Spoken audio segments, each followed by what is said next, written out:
राजस्थान में हो रहे विधानसभा चुनाव के अंदर आजाद समाज पार्टी अपना पहला विधानसभा का चुनाव राजस्थान के अंदर लड़ रही थी। इस दौरान उन्होंने हनुमान बेनीवाल की पार्टी आरएलपी के साथ गठबंधन किया। कल हमने आपको मध्य प्रदेश और राजस्थान में जो आजाद समाज पार्टी है उसके कुछ मजबूत फैक्टर, कुछ कमजोर फैक्टर है वो बताए थे और अलग अलग लोगों की अलग अलग प्रतिक्रिया। जो पार्टी के समर्थक है वो मानने के लिए बिल्कुल तैयार होते नहीं है, चाहे वो बीएसपी के हो, चाहे एएसपी के हो, चाहे कांग्रेस के हो, चाहे बीजेपी को, चाहे किसी भी पार्टी को। उनको सिर्फ अपने नेता की तारीफ से मतलब होता है, जबकि उन्हें इस बात को मानना ही होगा कि अगर आप जब तक सच्चाई और जब तक सच्चे चीजों को छुपाते रहेंगे तब तक आपका संगठन कभी आगे नहीं बढ़ सकता। ये कांग्रेस की आज जो हालत है उसके लिए भी, और आप बीएसपी की जो कुछ देख रहे हैं वो भी, और आजाद समाज पार्टी को भी जो परिणाम नहीं मिल पा रहा है उसके भी पीछे यही कारण है। आज हम राजस्थान की बात करेंगे। राजस्थान के अंदर 45 सीटों के करीब आजाद समाज पार्टी ने चुनाव लड़ा था। तो इन सीटों पर किस प्रत्याशी की कैसी पोजीशन है, कितने वोट है वो ले सकता है, ये मैं आपको बताऊंगा। आप अपनी स्क्रीन पर है वो देखना शुरू कर चुके हैं। राजस्थान के अंदर लड़ने वाले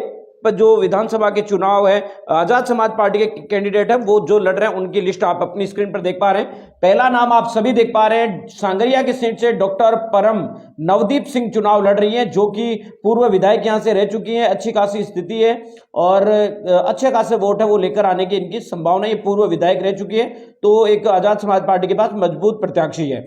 बादरा की सीट पर मुकेश कुमार चुनाव लड़ रहे हैं। हालांकि मुकेश कुमार पंचायत समिति के सदस्य हैं और अच्छे नेता है भीम आर्मी आजाद समाज पार्टी के, लेकिन चुनावों को प्रभावित करने जैसी क्षमता है उनकी नजर नहीं आ रही। सादुलपुर से सत्यवान सिंह चुनाव लड़ रहे हैं, जो कि आजाद भीम आर्मी के प्रदेश अध्यक्ष रह चुके हैं राजस्थान से। उनका भी खास कोई इफेक्ट है वो सादुलपुर के चुनाव में नहीं देखने को मिल रहा है। जितने वोट लेकर आएंगे वो उनके खाते में होंगे। नरेश गोदारा रतनगढ़ से, यहां पर भी कोई खास इफेक्ट नहीं डाल पा रहे हैं। सूरजगढ़ की सीट से शकुन जिलोवा चुनाव लड़ रही है, यह भी कोई खास है वो प्रभाव नहीं डाल पा रही है। झुंझुनू की सीट से जो सीट है वहां से पंकज धनखड़ चुनाव लड़ रहे हैं। ये युवा प्रत्याशी हैं, किसान आंदोलन से लिखने हुए नेता हैं। देखना दिलचस्प होगा कि इनको कितना वोट आते हैं, लेकिन हार जीत का फैसला करना या हार जीत इन पर है वो नजर नहीं आ रही है। नवलगढ़ की सीट से बुद्धराम चुनाव लड़ रहे हैं, यहां पर भी कोई खास प्रभाव है नहीं देखने को मिलेगा। विराटनगर की सीट से बात करें तो यहां पर महत्वपूर्ण सीट है आजाद समाज पार्टी के लिए। रामचंद्र सराधना यहां से चुनाव लड़ रहे हैं, पूर्व विधायक रह चुके हैं, तो ये भी एक मजबूत प्रत्याशी के तौर पर माने जा रहे हैं। फुलेरा से राकेश जोया चुनाव लड़ रहे हैं, ये भी आपको बता दें कि कोई खास इफेक्ट है वो नहीं डाल पाएंगे। आदर्श नगर से संजय कुमार वाल्मीकि चुनाव लड़ रहे हैं, इनका भी कोई खास है नहीं। मालवीय नगर से विनीत सांकला चुनाव लड़ रहे हैं, इनका भी कोई खास है वो इफेक्ट नहीं देखने को मिलेगा। तिजारा की सीट पर उद्यमी राम पोसवाल चुनाव लड़ रहे हैं, ये एक अच्छे प्रत्याशी हैं। यहां पर बीजेपी और कांग्रेस की काफी नेट टू नेट लड़ाई है और बहुजन समाज पार्टी का यहां पर प्रत्याशी नहीं है, तो ऐसे में उद्यमी राम को कितने वोट आते हैं ये देखना दिलचस्प होगा। और मुंडावर की सीट से अंजलि यादव भी एक राजनीतिक घराने से रही प्रत्याशी है, अच्छी प्रत्याशी है, वोट कितने आते हैं ये देखना दिलचस्प होगा। भानुसर की सीट से पूर्व मंत्री रोहितास कुमार को मैदान में उतारा था, वो भी मजबूत प्रत्याशी है, लेकिन यहां पर सभी कैंडिडेट जो लड़ रहे हैं वो अच्छी पोजीशन में, तो रोहितास कुमार को जो वोट मिलेंगे वो आजाद समाज पार्टी के लिए एक तरीके से बेनिफिट ही होगा। थानागाजी की सीट से रोहितास गांगल चुनाव लड़ रहे हैं। रामगढ़ की सीट से सुखवंत सिंह चुनाव लड़ रहे हैं, ये बीजेपी के नेता थे, आजाद समाज पार्टी में शामिल हुए, ये भी अच्छे कैंडिडेट है, हालांकि जीत हार इनके लिए काफी अलग होगी। कामा की सीट से बलराम चुनाव लड़ रहे हैं, ये कोई खास इफेक्ट नहीं डाल रहे हैं। नगर की सीट से नेम सिंह लड़ रहे हैं, ये आजाद समाज पार्टी के लिए प्रमुख सीट मानी जा रही है।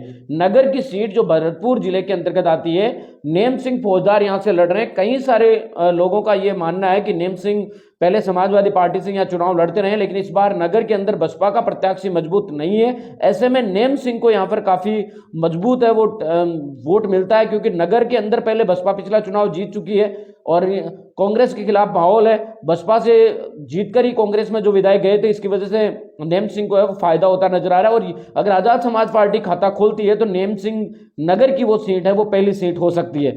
नदबई की सीट से विजय कुमार चौधरी चुनाव लड़ रहे हैं, इनका भी कोई खास इफेक्ट है नहीं। टोडाबीन की सीट से रजनीश कुमार चुनाव लड़ रहे हैं, इनका भी कोई खास प्रभाव नजर नहीं आ रहा।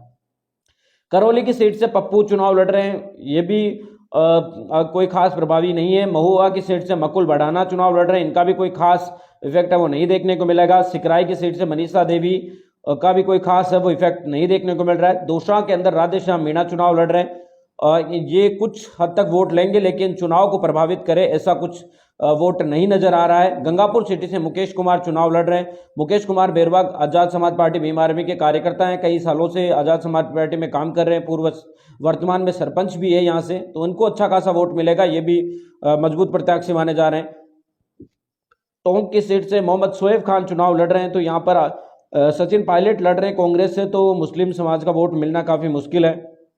किशनगढ़ की सीट से नंद किशोर मेघवंशी प्रत्याशी है, इनका भी कोई खास है वो इफेक्ट नहीं देखने को मिल रहा। केकड़ी की सीट से जितेंद्र बायत चुनाव लड़ रहे हैं, इनका भी कोई खास है नहीं। और नावा की सीट से गोविंद राम चुनाव लड़ रहे हैं, इनका भी कोई खास इफेक्ट है वो नहीं देखने को मिलेगा। जेतारण की सीट से दिलीप चौधरी चुनाव लड़ रहे हैं, इनका आपको बता दें कि काफी अच्छा इफेक्ट है वो देखने को मिल सकता है। ये पूर्व विधायक रह चुके हैं, तो इनका आपको बता दें कि जेतारण के अंदर ये पूर्व विधायक है, निर्दलीय विधायक जीत कर आए थे। कांग्रेस से 2 बार लड़े थे लेकिन दोनों बार हारे, लेकिन निर्दलीय ये चुनाव जीत कर आए थे, तो यहाँ पर इस बार इनका इफेक्ट देखने को मिल सकता है। सोजत के अंदर रामचंद्र चुनाव लड़ रहे हैं, इनका भी कोई खास इफेक्ट नहीं है।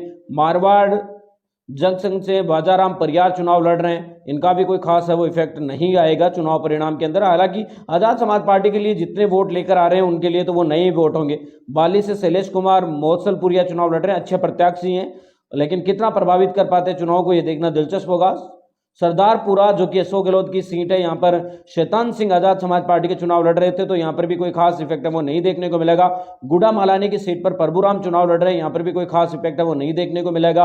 अहोर की सीट से गोपाल परमार चुनाव लड़ रहे हैं, वो भी कोई खास इफेक्ट डालते नजर नहीं आ रहे हैं। रानीवाड़ा की सीट से भरत कुमार चुनाव लड़ रहे हैं, ये भी कोई खास प्रभावशाली नहीं है। सिरोही की सीट से मोतीलाल चुनाव लड़ रहे हैं, इनका भी आपको बता दें कि कोई खास इफेक्ट नहीं है। बड़ी सादरी से शंकरलाल मेघवाल, जहाजपुर की सीट से बेरूलाल रेगर, हिंडोल की सीटें से रमा लखन और केशवराव पाटन से कैलाश वर्मा चुनाव लड़ रहे हैं, इनका कोई खास इफेक्ट है वो नजर नहीं आ रहा है। बूंदी की सीट से लक्ष्मण लाल चुनाव लड़ रहे हैं और कोटा से रामउतार वर्मा, कोटा की लाड़पुरा सीट से उच्छब लाल और 12 से रूप सिंह जाटव, डग की सीट से बद्रीलाल, तो इनका भी कोई खास इफेक्ट है वो नहीं देखने को मिल रहा है। तो कुल मिलाकर बात साफ है कि कई सीटें ऐसी है जहां पर आजाद समाज पार्टी 5-6 सीटें ऐसी हैं जिनके ऊपर उनका प्रभाव है, लेकिन नगर की सीट काफी महत्वपूर्ण मानी जा रही है आजाद समाज पार्टी के लिए। आजाद से राजस्थान के अंदर आजाद समाज पार्टी पहला चुनाव लड़ रही है, आरएलपी के साथ गठबंधन करके चुनाव लड़ रही है, लेकिन ये जो सीटें हैं जहां पर आरएलपी को जो इफेक्ट है वो कम माना जा रहा है कि जिन सीटों के ऊपर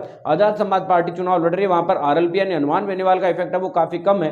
तो ऐसे में यहां पर आजाद समाज पार्टी को अच्छा वोट मिलेगा, ऐसी कोई बात नहीं है। जैसे उत्तर प्रदेश में उनकी पार्टी के जो कैंडिडेटों को वोट मिले थे उनसे तो अच्छे वोट मिलेंगे यहां पर, और मध्य प्रदेश से भी अच्छे मिलेंगे, लेकिन सबसे बड़ी समस्या यही है कि चुनाव जीतने लायक जो सीट है वो एक सीट है नगर की सीट नेम सिंह फौजदार, जो पहले दिन से ही काफी मजबूत नजर आ रही थी, क्योंकि नेम सिंह फौजदार का खुद का पर्सनल वोट है, उनके पास 30-35 हजार वोट है, वो यहां पर महत्वपूर्ण है। पिछले बार वो दूसरे नंबर पर रहे थे समाजवादी पार्टी से चुनाव लड़कर, जबकि राजस्थान में समाजवादी पार्टी का कोई वजूद भी नहीं है। तो ऐसे में आजाद समाज पार्टी के लिए ये काफी सीट महत्वपूर्ण मानी जा रही है। राजस्थान में आजाद समाज पार्टी के लिए संभावना हो सकती थी, लेकिन एक तो कैंडिडेट है वो ज्यादा नहीं उतार पाए, अगर बहुत ज्यादा कैंडिडेट उतारते 200 में से तो एक अच्छा प्रभाव पड़ सकता था, लेकिन ज्यादातर सीटों पर आपको बता दें कि वो प्रत्याशी नहीं उतार पाए, केवल 45 सीटों पर ही चुनाव लड़ रहे थे, और उनकी जो गठबंधन पार्टी है वो भी 75 के आसपास लड़ी, तो दोनों मिल मिलाकर 120-30 सीटों पर ही चुनाव लड़ रहे थे, बाकी 70 सीटों पर तो प्रत्याशी नहीं उतार पाए। आपकी क्या कहना है इस मामले के अंदर वो कमेंट करके जरूर बताएं। हमने आपको पता है कि कल 2 दिन से हमने लगातार आजाद समाज पार्टी की जो कमियां रही थी, आजाद समाज पार्टी की कहां चुनाव हार रही थी, कहां पर गलतियां हुई, ये चीजें हमने आपको बताई थी। आज हम आपको ये बता रहे हैं कि आजाद समाज पार्टी किन सीटों के ऊपर मजबूत है। चुनाव परिणाम 3 दिसंबर को आएंगे, मतदान हो चुका है, तो ऐसे में देखना दिलचस्प होगा कि राजस्थान में किसकी सरकार बनती है और बहुजन जो राजनीतिक पार्टियां वो कितनी वोट यहां पर लेकर आती है।